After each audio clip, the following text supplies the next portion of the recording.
WhatsApp guys, welcome back once again. So आज की movie जो हम एक्सप्लेन करने वाले हैं दोस्तों, उसका नाम है स्काई फायर, जो कि 2019 में रिलीज़ हुई थी। मूवी की शुरुआत होती है और हम एक बहुत ही ब्यूटीफुल सा आइलैंड देखते हैं। यहाँ एक बहुत ही बड़ा ज्वालामुखी भी होता है जिसकी रिसर्च करने के लिए एक टीम यहाँ पर आई होती है। इसमें से एक लेडी होती है और उसकी बेटी यहाँ पर रिसर्च कर रहे होते हैं। उसके बेटी का नाम एलिस होता है। ये लोग एक जगह पर इक्विपमेंट लगा रहे होते हैं, लेकिन तभी दोस्तों एलिस अपनी मॉम से बोलती है कि मॉम बर्फ़ पिघल रही है। उसकी मॉम बोलती है कि ऐसा पॉसिबल नहीं है, लेकिन जब वो ऊपर देखती है तो सच में बर्फ़ पिघल रही होती है। वो एलिस का हाथ पकड़ती हैं और वहाँ से लेके उसको भागना चालू कर देती है। और दूसरी साइड कैंप में जो दूसरे लोग होते हैं उनको भी झटके लगना चालू हो जाते हैं और वो देखते हैं कि ज्वालामुखी फटना चालू हो गया। सभी लोग भागने लगते हैं।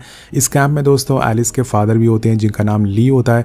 वो उसकी मॉम से रेडियो पर बात करते हैं और मदद के लिए निकल जाते हैं। और इधर एलिस और उसकी मॉम भागते हुए एक ट्रक को देखते हैं। एलिस उस ट्रक पर चढ़ जाती है, लेकिन जैसे ही उसकी मॉम उस पर चढ़ने वाली होती है एक आग का गोला उनके पास आकर गिरता है और जिससे कि वो दूर जाकर गिरती हैं। यहाँ पर अब ली भी आ जाता है अपनी कार से, लेकिन तभी एक और ज्वालामुखी का टुकड़ा आकर उसकी कार पर गिरता है जिसके कि उसकी कार वहीं पे पलट जाती है। अब दोनों के पास बचने का कोई रास्ता नहीं होता, इसलिए थोड़ी देर में यहाँ पर ज्वालामुखी इन दोनों को अपने अंदर समा लेता है। उसके बाद दोस्तों हम कई साल बाद का समय देखते हैं जहाँ पर ली एक प्रेजेंटेशन दे रहा होता है। इसका मतलब उस हादसे में ली बच गया होता है। वो नेचर के बारे में बता रहा होता है कि नेचर ना तो किसी से प्यार करता है और ना ही किसी से दुश्मनी। वो उसी तरह से बर्बाद होता है जिस तरह से वो बनता है। और उसकी बातों से हमें पता चलता है कि जो ज्वालामुखी वहाँ पर फटा था वो बहुत ही ज़्यादा भयानक था, जिसने सिर्फ 20 मिनट में आसपास की सभी चीज़ें तबाह कर दी। लेकिन हमें यहाँ पता चलता है कि कुछ लोग उस ज्वालामुखी पर एक थीम पार्क बना रहे हैं और उन्हें खतरे का अंदाज़ा नहीं है कि ये ज्वालामुखी कितना ज़्यादा खतरनाक है। अब हम उसी पार्क में एलिस को देखते हैं जो कि अब बड़ी हो चुकी है। वो ज्वालामुखी के अंदर उतरती है और एक सेंसर डिवाइस लगाने लगती है। बाहर से उसका जो कलीग होता है जिसका नाम शॉन होता है वो उसे गाइड करता है। सो फाइनली एलिस उस डिवाइस को लगा देती है, जिसके बाद ऊपर आने लगती है, लेकिन तभी ऊपर से रस्सी फिसल जाती है और एलिस नीचे गिरना चालू हो जाती है। लेकिन एलिस की यहाँ पर किस्मत अच्छी होती है, तभी ऊपर एक आदमी उसकी रस्सी पकड़ लेता है और उसे बचा लेता है।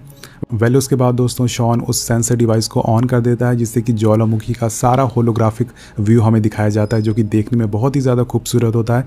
लेकिन यहाँ पर एलिस को लगता है कि वो ज्वालामुखी फिर से जाग रहा है और थोड़े ही दिन में वो फट जाएगा, जिसकी वजह से वो सभी दुकानें यहाँ पर वो बंद करवाना चाहती है। लेकिन जो उसका सीनियर होता है वो बोलता है कि हमारे पास अभी सही डेटा नहीं है, हम ये थीम पार्क बंद नहीं करवा सकते हैं, इसमें बहुत बड़े बड़े लोगों का पैसा लगा हुआ है।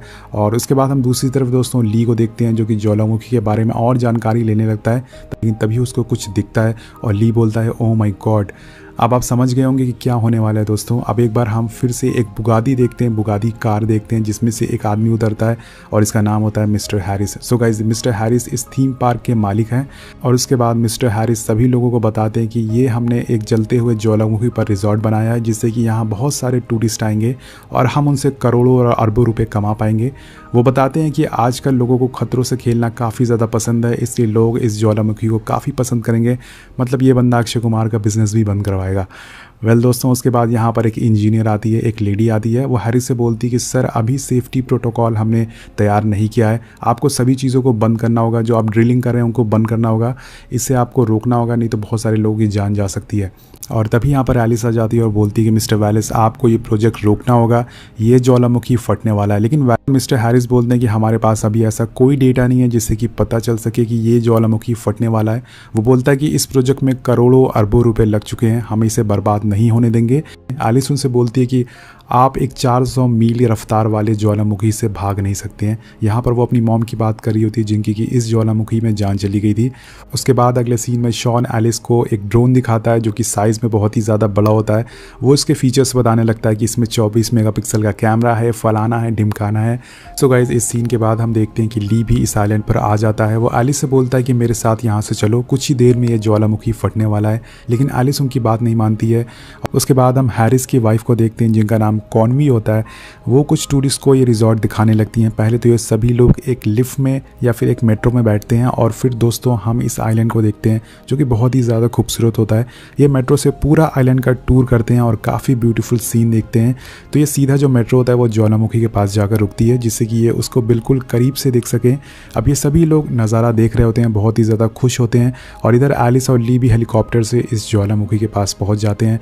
और दूसरी साइड हम दो प्यार के पंछियों को भी देखते हैं, स्टीव और लूसी, जो कि एक प्राइवेट स्पेस में अपना टाइम स्पेंड कर रहे थे। ये दोनों पानी में कूद जाते हैं और एंजॉय करना चालू कर देते हैं। अब जाकर दोस्तों ये मूवी एक मज़ेदार मोड़ लेना चालू कर देती है। अब इन लोगों को ज्वालामुखी के झटके आना चालू हो जाते हैं और एलिस बोलती है कि जल्दी से टूरिस्ट को हटाओ यहाँ से और मेरे लिए एक हेलीकॉप्टर बुलाओ ताकि मैं यहाँ से निकल सकूँ। और इधर हम स्टीव और लूसी को देखते हैं जिनके पास दोस्तों ज्वालामुखी गिरना चालू हो जाता है। पूरे ज्वालामुखी के जो लावे होते हैं वो इनके पास गिरना चालू हो जाते हैं। इनका जो एग्जिट गेट होता है वो भी बंद हो जाता है उस लावा की वजह से। और स्टीव बोलता है कि हमें पाइप को फॉलो करना चाहिए जो कि नीचे दूसरे रास्ते से जाता है और उसे फॉलो करने पर ही हम दूसरे रास्ते से बाहर निकल पाएंगे। ये लोग वैसे ही करते हैं, ये लोग वहाँ से बाहर निकल जाते हैं। लेकिन तभी दोस्तों लूसी उस पाइप से खींचकर उस पाइप में जाकर चिपक जाती है, क्योंकि वो जो पाइप होता है वो पानी को अपनी तरफ खींच रहा था। इस वजह से लूसी जाकर उसमें चिपक जाती है और फाइनली स्टीव उसको किसी तरह से निकाल लेता है और दोनों की जान बच जाती है। और इधर हम देखते हैं कि ली सभी टूरिस्ट से बोलता है कि वो यहाँ से निकल जाए, लेकिन दोस्तों अब बहुत देर हो चुकी थी। हर तरफ ज्वालामुखी के टुकड़े गिरना चालू हो जाते हैं और इनमें जो हेलीकॉप्टर होता है वो भी इनका तबाह हो जाता है। यहाँ पर मिस्टर हैरिस भी इन सभी चीज़ों को देख लेते हैं, ज्वालामुखी को फटते हुए देख लेते हैं, लेकिन वो अपने टूरिस्ट को बोलते हैं कि यहाँ पर कुछ नहीं हुआ है, आपको किसी को भी घबराने की ज़रूरत नहीं है, ये सिर्फ एक हल्का सा धुआं निकल रहा है इसमें।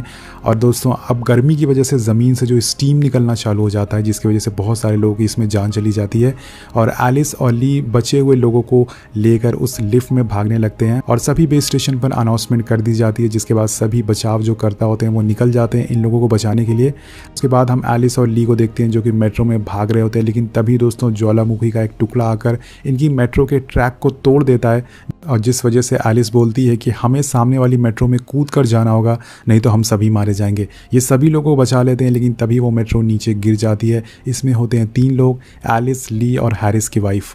अब ये जो मेट्रो का डिब्बा होता है वो पहाड़ के नीचे गिरना चालू हो जाता है, लेकिन तभी स्टीव और लूसी की कार से ये डिब्बा टकरा जाता है जिसकी वजह से ये पहाड़ से नीचे नहीं गिर पाता और इन सभी लोग की जान बच जाती है फाइनली लूसी और स्टीव की वजह से।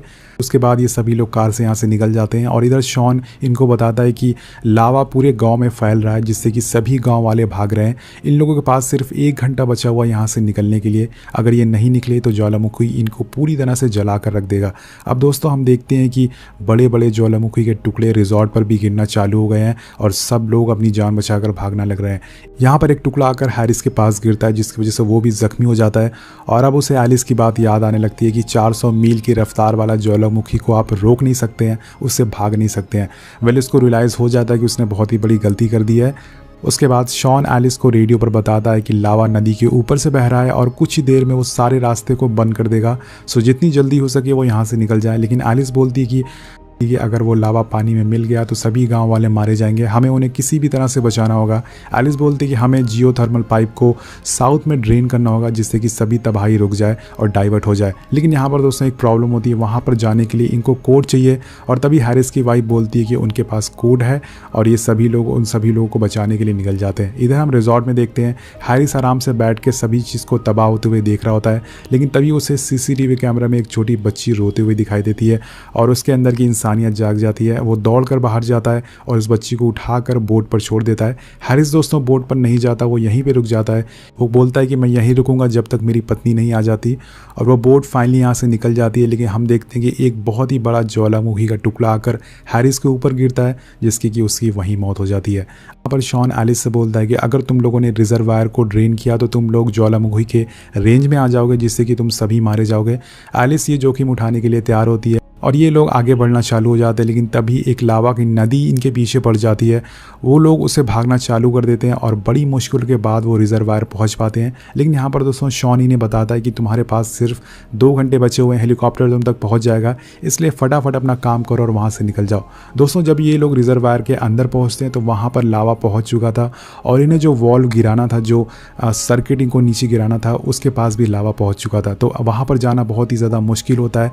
एलिस यहाँ पर अपना दिमाग चलाती है। वो शॉन से बोलती है कि तुम अपना ड्रोन इस रिजर्वायर के छत पे टकरा दो जिससे कि जो वॉल्व हो वो गिर जाए और यहाँ पर जो सारा ड्रेनेज सिस्टम है वो ऑन हो जाए। वो ऐसे ही करता है। अगले पल ही जो उसका बहुत ही बड़ा ड्रोन होता है जिसने कि उसने बनाया था वो आकर उस रिजर्वायर के छत को टकराता है, जिससे कि दोस्तों यहाँ पर जो डैम होता है वो डैम खुल जाता है और सारा पानी वहाँ से निकलना चालू हो जाता है। उसके बाद हमें न्यूज़ से पता चलता है कि वो पानी के निकलने से सभी लावा थोड़ी देर के लिए रुक गया है, जिसकी वजह से गांव वाले की जान बच गई है। लेकिन दोस्तों यहाँ पर लावा और पानी के मिक्सचर से हर तरफ धुआं उठना चालू हो जाता है, जिससे कि हर तरफ अंधेरा हो जाता है। और यहाँ पर लूसी बोलती है कि उसके, और यहाँ पर हमें पता चलता है, लूसी सबको बताती है कि उसके ग्रैंडपा अभी भी गांव में फंसे हुए हैं, इसलिए वो स्टीव दोनों उन्हें बचाने के लिए निकल जाते हैं। अब वो लोग गाँव पहुँच जाते हैं, लेकिन यहाँ पर पूरा गाँव जल चुका था, लेकिन अभी भी उनके ग्रैंडपा जिंदा होते हैं। तो उसी से बोलते हैं कि बेटा तुम्हें बहुत ही बहादुर बनना होगा, मेरा वक्त आ चुका है, लेकिन तुम्हें अपनी जान बचानी होगी। मैंने तुम्हें आखिरी बार देख लिया है, अब मैं आराम से मर सकूंगा। और दादाजी वहीं अपना दम तोड़ देते हैं, जिसे देखकर लूसी रोने लगती है। और उसके बाद यहाँ से सभी लोग निकल जाते हैं, लेकिन आगे बढ़ते हुए इनकी कार एक लावा में फंस जाती है, जिससे कि इनका जो टायर होता है उसमें फंस जाता है और इनकी जो पूरी कार है वो नीचे खाई में गिरने वाली होती है। लेकिन तभी स्टीव बाहर निकलता है और एक हुक पत्थर में फंसा देता है और बोलता है कि कार को रिवर्स लेना चालू करो, लेकिन ये भी इनके काम नहीं आता। अगले पल इनकी पूरी कार खाई में लटक जाती है। लेकिन दोस्तों इनकी किस्मत अच्छी होती है, सभी लोग एक एक करके वहाँ से बाहर निकल जाते हैं। सभी लोग शॉन के बेस में पहुंच जाते हैं और उस ज्वालामुखी को देखते हैं। और यहाँ पर ली बोलते हैं कि सभी लोग सब कुछ पीछे छोड़कर जितनी जल्दी हो सके यहाँ से भाग जाओ। तो यहाँ पर दोस्तों सभी लोग भागने लगते हैं और वो ज्वालामुखी पूरी ताकत से फटना चालू हो जाता है। ये सभी लोग भागने लगते हैं, लेकिन तभी एक आग का गोला आकर ब्रिज से टकराता है, जिससे कि मिस्टर ली ब्रिज के उस साइड होते हैं और वो उसी साइड रह जाते हैं। इसलिए दोस्तों उनके पास अब कोई रास्ता नहीं होता है। और एलिस ज़ोर ज़ोर से बोलती है कि डैडी मैं हेलीकॉप्टर लेके आऊँगी, आप घबराना मत, आप वहीं रहना। और इसके बाद ये सभी लोग भागकर रिजॉर्ट पहुंच जाते हैं। यहाँ पर एक हेलीकॉप्टर भी आ जाता है, जिसमें कि सभी चढ़ जाते हैं। और एलिस बोलती है कि मेरे डैड बेस स्टेशन पे अभी अकेले हैं, हमें उन्हें बचाने जाना होगा।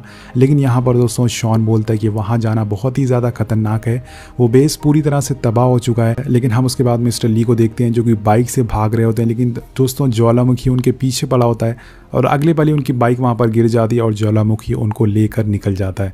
वेल दोस्तों एलिस हेलीकॉप्टर से अपने डैड को मरते हुए देख लेती है और वहीं रोने लगती है और बोलती है कि डैड मुझे माफ़ कर दो। उसके बाद हम इस ज्वालामुखी की पूरी ताकत देखते हैं, जो कि अपनी पूरी ताकत से फटता है। ये बहुत ही ज़्यादा बड़ा होता है दोस्तों, बहुत ही ज़्यादा भयानक होता है। किसी ने सही कहा कि हम नेचर से जीत नहीं सकते हैं। और उसके बाद ये सभी लोग सेफ जगह पर आ जाते हैं। यहाँ पर हैरिस की जो वाइफ होती है वो उस बच्ची के हाथ में हैरिस की घड़ी देखती है और पूछती है कि जिसने तुम्हें एक घड़ी दी है वो आदमी इस बोर्ड पर है। इस पर वो बच्ची बोलती है कि नहीं, और वहीं पर वो दोनों रोने लगते हैं। बहुत ही इमोशनल सीन है दोस्तों। उसके बाद हम टीवी न्यूज़ में देखते हैं कि रेस्क्यू टीम ने मिस्टर ली को बचा लिया है, जिससे कि एलिस भी देख लेती है। मतलब कि यहाँ पर मिस्टर ली की जान बच चुकी है। तो यहाँ पर एलिस बहुत ही ज़्यादा खुश हो जाती है। फिर हमें पता चलता है कि मिस्टर ली ने अपनी जान कैसे बचाई।